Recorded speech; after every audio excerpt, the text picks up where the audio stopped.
sports, 100% reflective. Sometimes it's Raven. Sometimes it's other teams affected. Hold on tight, strap in. It's gonna get hectic. Couch Rider Report, an original sports perspective.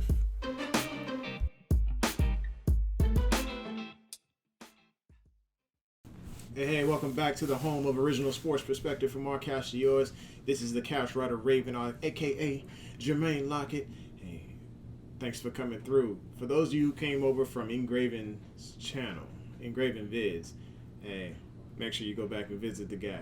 He is an awesome Ravens talk, and I appreciate him having me on the show. For those of you who have not seen that show, please go take a look. Engraven and I had a wonderful time just hanging out, doing what we love, talking about the Baltimore Ravens.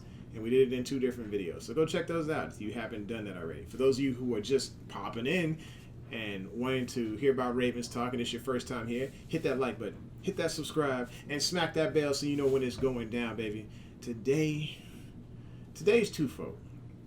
Today we're going to talk about a couple of things. First of all, I want to say, hey, happy 4th of July, happy Independence Day. Love this country. Definitely glad to be able to celebrate that independence with each of you. Hope you are enjoying your days off. Next, I want to talk about Shane Sorrell from the We Are the Ravens flock. He had some questions for me, and I wanted to answer those questions the best I could, and then go into the dumb things the Ravens fans sometimes say. I say we Ravens fans because, I'm tied into the dumb stuff the Ravens fans say as well. But I'll read off those comments a little bit later on. Let's jump right in to Shane Sorrell. Jumps on the page out of nowhere, just tags me in the post that says, hey, Jermaine. And he's like, what position would you like to see improve the most in 2021? I mean, we already know which one was the worst. It was the wide receivers. Out of those wide receivers in Baltimore, they only accounted for 1,729 yards. 1,729 yards through the air. When you look at those stats on a report card and you see that there was 2,900 total yards of offense as far as receiving, that's kind of like an F on a report card, to be honest. And I know for sure that Harbaugh is looking at it just that exact way. How can we get better in the air, but still keep what we're doing on the ground? It's a good thing on the tight ends because they covered a great deal of those yards. They covered 826 of those receiving yards. And then the running back covered the other 364.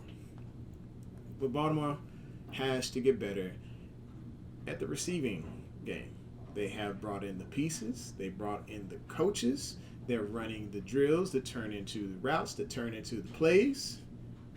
I'm going to keep drilling that all off season because Keith Williams said it on his Twitter. He's like, look, these drills we doing, they become the routes. The routes become the plays. Plain as that. We're going to see some magic happen this season, and I can't wait. I'm so excited. I'm pumped, y'all. I'm telling you, I'm just ready to go buy some tickets right now. Give me the credit card. Tony, give me the credit card. I'm about to go nuts. Just go ching-ching. We're going to Vegas. I'm not going to Vegas. I can't afford that. I got kids and stuff. Anywho, moving on. So good question, Shane. I appreciate you. Which position did I want to see most improved? Definitely the wide receivers. Having said that, let's move forward to his next question. He says, where do you see the most competition for roster spots?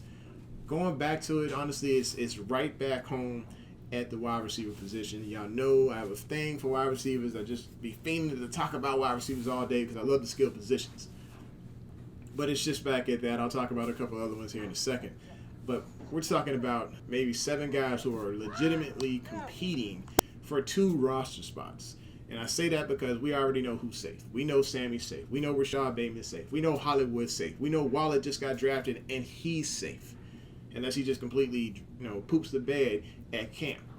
Which I don't see happening. I just don't see that happening at all. So who's in danger? Well, we got, of course, Miles Boykin at the top of the list. And, of course, James Prochet. Benjamin Victor, Duvernay. People are like, Duvernay, is he not safe? I'm like, hey, Duvernay is not safe. Gray and Moore.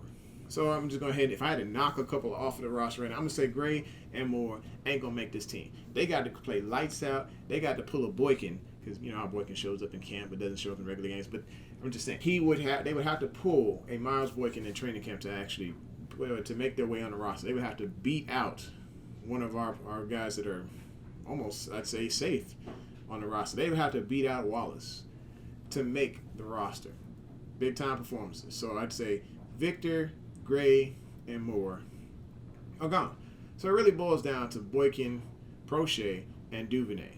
But if you want to break it down even further, I would say it's between Prochet and Duvernay for that slot. I'm not saying that they're battling for their roster spot. I am saying there's going to be a battle for the backup as far as being that person in the slot master for Prochet and Duvernay. Then it comes to just an overall wide receiver battle between Boykin, Prochet, and Duvernay. Who's going to show up the biggest at camp? Who's also going to be able to show that they can play good on special team? We just have to see that and how it all pans out.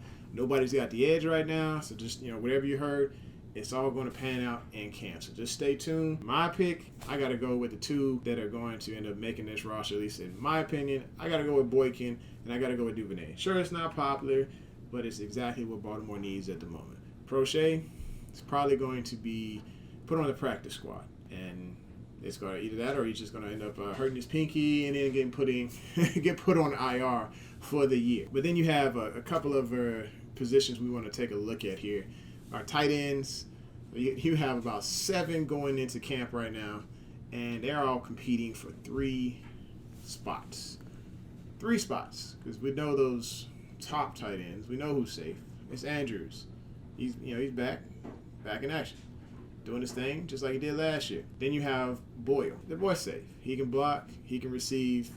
Ain't nobody touching him. Ain't no way he getting cut. I just don't see it unless he completely just goes and punches somebody at camp like Earl Thomas or something. He ain't going nowhere. That guy is a safe rate. Let's go ahead and take a look at a different player different players that may be in danger when it comes to tight ends. Well, just about everybody else. I'll go ahead and call it as it is. There's no safe spot after number 2 on the depth chart when it comes to the tight end position. But who do I think is going to make it? The person the Baltimore Ravens paid a pick for. Let's just be honest. I know there's a lot of special talent there at that position. They're going to be fighting it out, but let's just be real. Baltimore don't give out picks and not expect production. So they're going to expect production out of Oliver. That's who my pick is. There's still competition. At the safety position, you got to take a look at it because it is going to be, the cornerback position. It's going to be a battle. It's going to be a full-on battle. We know who's safe. Holmes safe. We got MP Juice Man safe. We got Jimmy safe. We got, I say AA. He's in the danger zone. I ain't saying he's going to get cut because Anthony Averett has a lot of speed, and Baltimore loves the cornerbacks, especially if they can cover deep down the field and not get burnt out by guys like Tyreek or Hardman or any other burners that happen to be in the AFC. And I even say Wade is safe because he just got drafted. Those folks in danger, let's just call it what it is. Mr. Tavon Young. Tavon is in danger. If he so much trips down an extra step in Baltimore and gets injured for half a minute, Baltimore might be like, hey, John be like, hey, look, nope, we're done. Give him an injury settlement, call it a day. He tripped off that first step and split his toenail. We're not dealing with this mess anymore. Then you got Dorsey. Dorsey's a big question mark. And reason being is because we need to see more production out of him.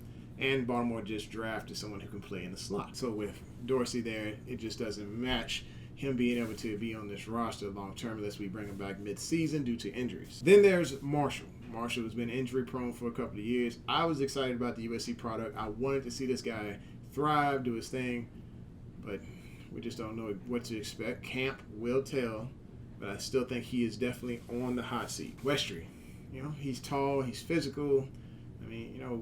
6'4" corner, I'd like that. But also when it comes to tall guys, they can't get those hips as loose as your normal corner. Sure, they have speed, but can they actually hit those breaks? Can they put that foot in the ground and plant and get to that ball? Can Westry do that? We'll see. But I still think he's on the hot seat. Plus, he's been bouncing off the roster, on the roster, on IR, all this. And I think Baltimore has the depth that they need already between Juice Man, Hump, Tavon if he makes the roster, AA. You've got plenty of depth there to handle the cornerback position and making sure we're secure. As long as the injuries don't happen, the names that were in danger, other than Young, are pretty much gone. So we'll see what happens at camp. So let's talk Let's talk about it, folks. Here we are. We made it to the part of the session that you've all been waiting for. The dumb things that we Ravens fans say. Let's just have it.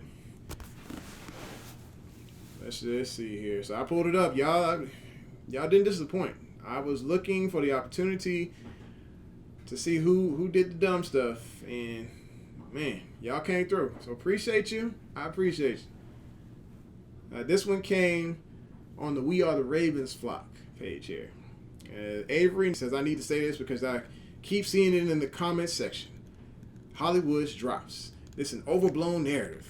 Hollywood has played 2 seasons in the NFL. Over the last 2 seasons, Mark Andrews has led the team of drop passes, not Hollywood. Yet I don't see anybody talking about Mark Andrews. Did Hollywood have a problem dropping the ball last year? Yes. But Mark Andrews has dropped the ball more, and they have the same amount of targets. First of all, it's cap. It's full-on cap because I looked up the stats myself. We got one person here with the 58% catch percentage and somebody with a 66% catch percentage. You guessed it. Mark Andrews has the 66% catch percentage, and Hollywood has the 58%. So stop capping, tell the truth, put the facts together, and stop over here lying on this daggone Ravens page. Get your life together, buddy. You are the very first one on the dumb things Ravens fans say. Make sure you get the facts together. I love you, bro, but make sure you got it right before you start, capping on the Facebook page. Next person. This one almost didn't make it to my vision here. Luckily, I'm an admin on the We Are the Ravens page, or We Are the Ravens flock page. This one came, Tyron got a little ignorant there. I think people were just kind of upset with each other when they're voicing their concerns about the Ravens flock. This one got a little bit out of hand here. He is washed like Gurley. You was dumb B. Did JK have the same offensive line as Gurley? You dumb B. Gurley scoring 9 TDs with bad knees and horrible offensive line is impressive. You dumb F. Somebody is emotional. They singing Carl Thomas right now. Really emotional about this whole deal. Well, here's the thing. I think he really put a comment in there to really justify our point of view when it comes to Todd Gurley. No need to bring the guy in. You just said he had bad knees. Okay, if a guy with bad knees and is not averaging above 4 yards a carry is coming in to compete against and take time away from guys who are getting 5.3 yards a carry and 6 yards a carry in Gus and Dobbins, why is he here? Why is he even being brought in? Baltimore don't need to spend that money. I don't care that the guy is from Baltimore. Gurley does not belong in Baltimore. This post, honestly, because of the language in there, yeah, it's pretty dumb. Just go give Blaine a hug. Y'all need to hug it out, get over it, and let's move forward as Baltimore Ravens fans. Next post. This came from Josh. Josh, I'm going to be honest with you, man. I am not a grammar Nazi, but this was kind of a headache reading this because you use there, and there. And I'm talking about all different types of there, but you only spelled it the one way the entire time. So you were consistent, but it was just wrong. Anyway, he said if they're playing in the NFL, you best believe they're an elite athlete. They ain't worried about bums like you that can't even bench 2 plates, let alone and run a 40 time under 10 seconds. Get out of here with that BS. If they're getting time in the league, they ain't no bum, brother. First of all, I need you to go ahead and take a look at First Take and all those shows. Skip Bayless looked like a manager at McDonald's. But he has opinions, just like you and I. We're not professional athletes, but we are critics, the worst of critics. And guess what? If they're going to put their talents on display to see, somebody's going to have an opinion about it. So you need to get out your feelings with this stuff. Yes, we know that we are not athletes. However, we're going to have an opinion about this stuff. So do not sit there and clown a fellow Ravens fan saying that they can't run a 40. So what? We can't run a 40. We can watch somebody run a 40 and we can talk about it all day long. This is what I'm here to do. This is what the majority of you folks are here to do. So get out of your feelings. Yes, Josh, I'm sorry, man. This is the Dumb Ravens post. Here we are. Next one. Daryl, let me just put this disclaimer out there. Like I said, I love all y'all. But some of y'all, well, y'all be on that crazy train. Y'all got the tickets. Y'all did your thing. But let's just call it what it is, folks. Y'all be putting some dumb stuff out there. Anywho, All right, here's another one for you, Ravens history buffs. List the names of players we should have never let go from our roster. Go. I'll start with T.J. Houshmandzadeh.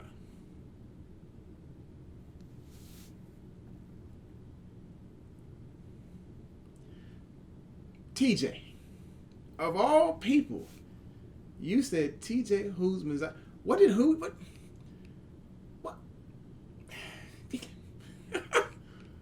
No, T.J. Houshmandzadeh.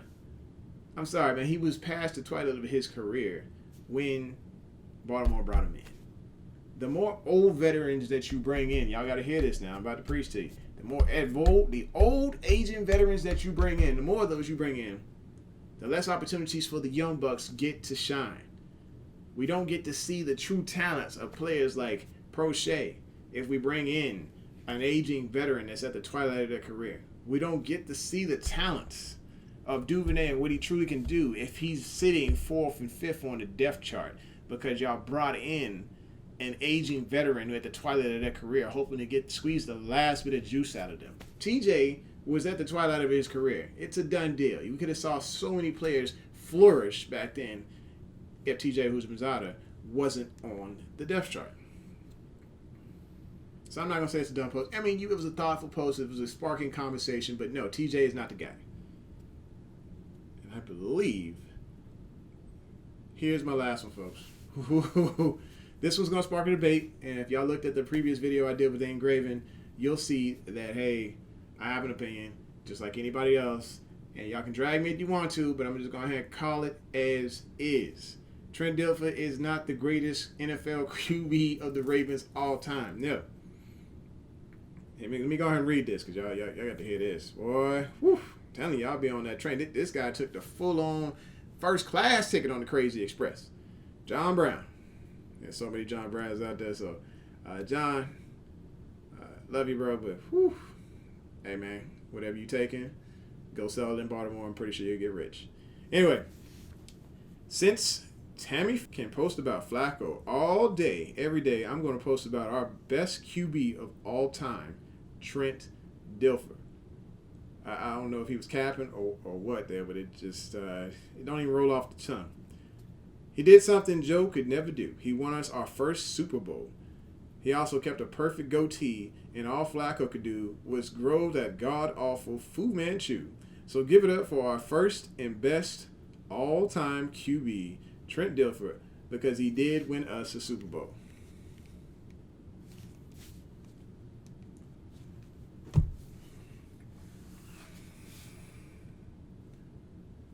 Bruh.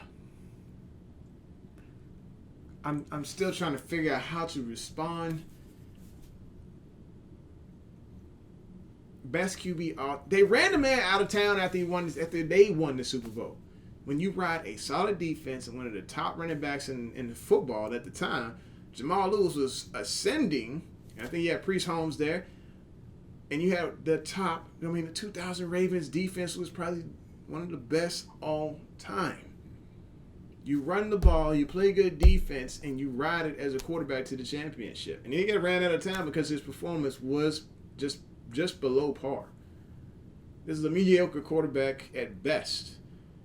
And I'm not a Joe Flacco fan, but I will tell you straight now that Joe Flacco, I'm about to pay him a compliment, y'all, was better than Trent Dilfer. When you hear the word franchise player and Ravens, you do not hear Trent Dilfer. You hear Joe Flacco. You hear Lamar Jackson. I'm not here to debate those two, but I am here to actually protect Joe for once in Joe's life. And, y'all can go ahead and save this one, put it in the file, because it probably won't happen again. I'm normally not going to protect Joe Flacco, but I am going to say Joe Flacco is a better quarterback than Trent Dilfer ever was. There, I said it. You can call Joe up and tell him I paid him his one compliment that in the last 12, 13 years, there it is. And you, sir, please put the phone down. Go get a joint account with the spouse or something so y'all can have a mind thinking or group thinking type of setting when it comes to Facebook, because you just lost your cookies. Lost your mind, son. Love you. But please, just keep the itchy Twitter fingers and just put them away. Put them away. I ain't chop them off, man. Do something to where you can't touch the dag on Facebook or Twitter and come off with some craziness like that there. Anyway, I appreciate y'all coming through. This is the home of original sports perspective. From our couch to yours. Make sure you hit that like button, hit that subscribe button, smack that bell, and hey, thanks for coming, man. Make sure you check out Engraven Vids. If you are on this channel, you need to be on his channel. He is an excellent Ravens talk specialist. Love the guy to death. Can't wait to work with him again. See y'all later.